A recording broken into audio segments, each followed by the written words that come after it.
તાપી જિલ્લાના વ્યારામાં તંત્રની બેદરકારીનો એક ચોંકાવનારો કિસ્સો સામે આવ્યો છે। વ્યારા જિલ્લા પંચાયત સંચાલિત સરકારી કુમાર છાત્રાલયમાં શુક્રવારે સાંજે ભીષણ આગ ફાટી નીકળી હતી। સદનસીબે 63 જેટલા બાળકો તે સમયે રૂમની બહાર મેદાનમાં રમી રહ્યા હતા। બાકી જો આ આગ રાત્રિના સમયે લાગી હોત તો અનેક પરિવારોના ચિરાગ બુઝાઈ ગયા હોત।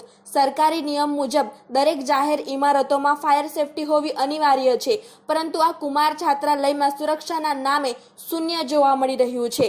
ખુદ છાત્રાલયના ગૃહપતિએ મીડિયા સામે કબૂલાત કરી છે કે અહીં ફાયર સેફટીની કોઈ પણ સુવિધા નથી કે કોઈ પણ સાધનો નથી। જે અધિકારીઓના ભરોસે વાલીઓએ પોતાના સંતાનોને અહીં મોકલ્યા છે તે અધિકારીઓ બાળકોને સુરક્ષા આપવાને બદલે તેમને મોતના મુખમાં ધકેલી રહ્યા હોય તેવું જણાઈ રહ્યું છે।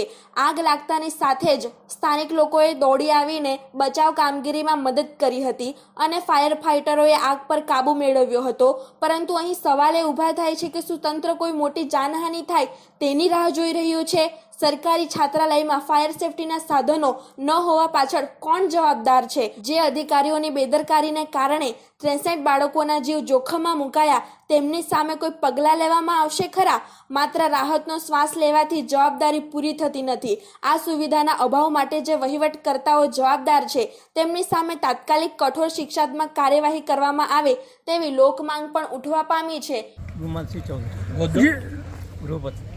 જે શું ઘટના બની છે? ઘટના તો અમને ખબર નહીં પડી। પેલા પાછળથી બહેનો આવ્યા, ધુમાડો નીકળતો એ લોકોએ જોયો તો તો અંદર જ હતો, બૂમ પાડી દોડો એટલે હું આવ્યો, એ સળગતું હતું આમ તો। બાળકો હતા અંદર? નહીં, કોઈ નહીં। કેટલા બાળકો છે ટોટલ અહીંયા રહેતા? 63 જેટલા બાળકો। અંદર સામાન ને બધું હતું? પેટી ને એવું છે, વિશ્રામ પેટી। એમાં નુકસાનની ગાદલા મળ્યા છે। ફાયર સેફટી નથી? હતી, છે, ભરાવા નાખેલા પણ લાવ્યા નથી। કેટલો સમય થયો ભરાવા નાખ્યા? ઘણો ટાઈમ થઈ।